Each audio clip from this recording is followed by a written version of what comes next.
Look, folks, I get it.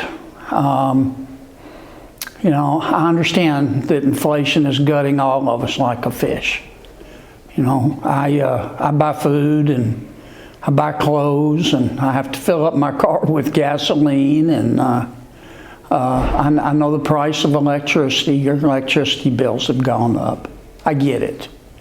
And I know that many of you are disappointed in this place called Washington, D.C. I am too. As bad as it looks from the outside, you ought to see it from the inside. And I know many of you feel like government has let you down, and the government doesn't care about you or about your future or your kids' future.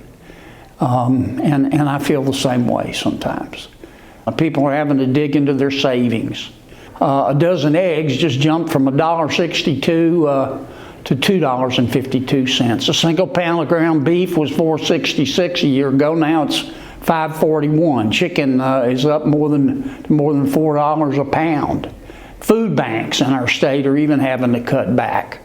They're having trouble stocking their shelves to feed our people. And look, it's summer. Electricity costs are up 11%. Used cars and trucks are up 23%. You can't afford to put gas in your car or truck even if you can buy one.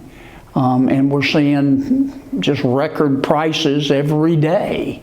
This inflation, there's nothing magical about its cause. The federal government just printed too much money. I mean, the last bill that President Biden passed, it just put us over the top. It was $2 trillion. $2 trillion. That's $2,000 billion. And they said it was a COVID bill, but it wasn't. It was really an expansion of our already generous welfare program. And they passed this bill at a time when the economy was already recovering. They said, well, we needed to recover, but the economy was already recovering. And a lot of the money was wasted. Look, I'll just read you a couple of things that this so-called COVID money was spent on. They built a $28.5 million apartment complex in Seattle, Washington for the homeless, with views of the Space Needle in Washington.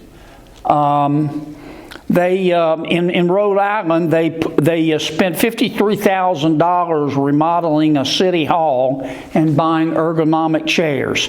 In New York, they used $12 million to expand a minor league baseball stadium. In Arizona, they spent $7.2 million to increase the prize money at horse racing tracks.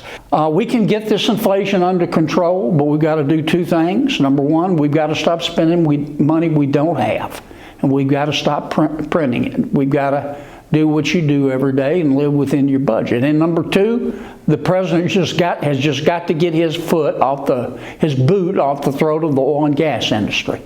Oil and gas prices are not going to come down as long as we're having to buy oil from foreign countries at these inflated prices. Oil and gasoline are not going to come down until we go back to producing our own. It's just that simple. And we can get there if the Biden administration will stop its war on the oil and gas community.